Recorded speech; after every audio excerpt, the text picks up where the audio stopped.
안녕하십니까. 과학기술정보통신부 제2차관 류재명입니다. 지금부터 KT 고객의 무단 소액결제 침해 사고에 대한 민관합동조사단의 조사 상황과 이용자 피해에 대한 대책 등에 대해 말씀드리겠습니다. 정부는 지난 4월 통신사 침해 사고에 이어 최근 국가배후 조직의 해킹 정황, 휴대전화 소액 결제 피해와 같은 사건이 연이어 발생한 상황을 엄중히 보고 있습니다. 과기정통부는 이번 KT 침해 사고가 이용자들에게 금전적 피해가 발생하는 등 중대한 침해 사고로 판단하여 민간 합동조사단을 구성하여 정밀한 조사를 진행 중에 있습니다.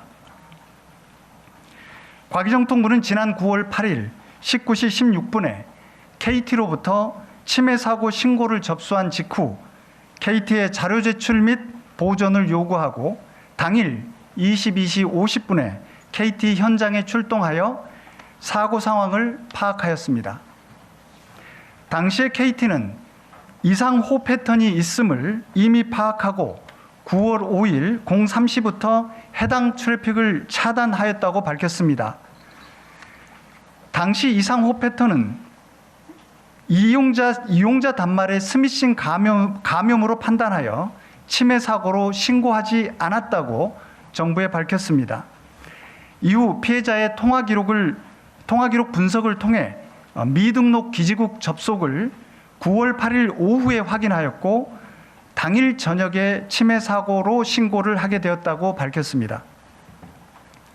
과기정통부는 사고 상황을 파악한 후 피해 확산 방지를 위해 특정 지역에 한정하지 않고 전국에 대해 불법 기지국이 있는지 여부에 대한 조사를 요구하였으며 KT는 기운영 중인 기지국 전체를 조사한 결과 다른 불법 기지국이 존재하지 않는 것을 9월 9일 오후에 정부에 보고했습니다.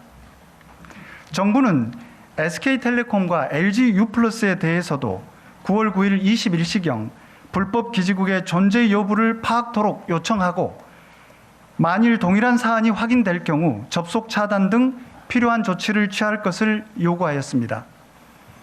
SK텔레콤과 LG유플러스는 금일 오전 2처관 주재 긴급 점검 회의에서 불법 기지국이 발견되지 않았음을 보고하였습니다. 더불어 금일 오전에 있었던 긴급 점검 회의에서 KT가 파악하고 있는 보다 상세한 불법 소형 기지국에 대한 정보를 타 통신사에도 공유토록 하여 보다 정밀한 조사가 이루어지도록 요청하였습니다. 현재 통신 3사는 만일의 사태에 대비하여 모두 신규 초소형 기지국의 통신망 접속을 전면 제한하고 있으며 KT가 파악한 불법 초소형 기지국에서의 이상 트래픽 정보를 금일 중 타 통신사에도 공유하여 타 통신사가 점검할 수 있도록 조치하였습니다. 현재 KT를 비롯한 통신 3사는 불법적인 소액 결제가 발생하지 않도록 네트워크와 서비스를 엄격하게 관리하고 있다고 밝혔습니다. 이와 같이 KT뿐만 아니라 타 통신사로 하여금 소액 결제 피해 방지를 위한 기술적 조치를 취하도록 하는 한편 과기정통부는 민관합동조사단을 통해 미등록 불법 기지국이 어떻게 통신망에 접속했는지, 어떤 방식으로 무단 소액 결제가 이루어졌는지, 어떤 정보를 탈취했는지에 대해 면밀히 조사하고 불법 기지국 이외에도 다른 수법의 침해 사고 가능성에 대해서도 심도 있게 조사해 나갈 계획입니다. 다음은 이용자 피해에 대한 대책을 말씀드리겠습니다. 현재까지 KT에 접수된 직접적인 관련 민원은 177건 7,782만 원으로 확인되었습니다. KT는 직접적인 민원으로 접수된 사안 외에도 추가 피해 사실 여부를 파악하기 위해 전체 통화 기록 분석 등을 통해 자체 파악한 결과 총 현재까지 278건 1억 7천여만 원의 금전 피해가 있는 것으로 확인하고 있습니다.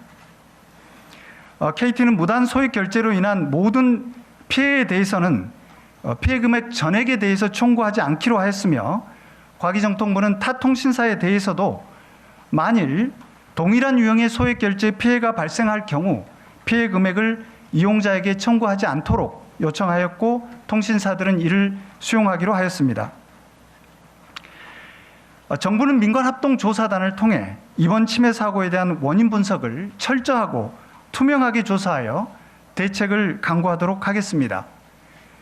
과기정통부는 최근 통신사를 대상으로 한 침해 사고가 증가하고 있는 상황을 엄중하게 받아들이고, 통신 3사의 망 관리 실태에 대한 전면적인 보안 점검을 실시할 계획입니다.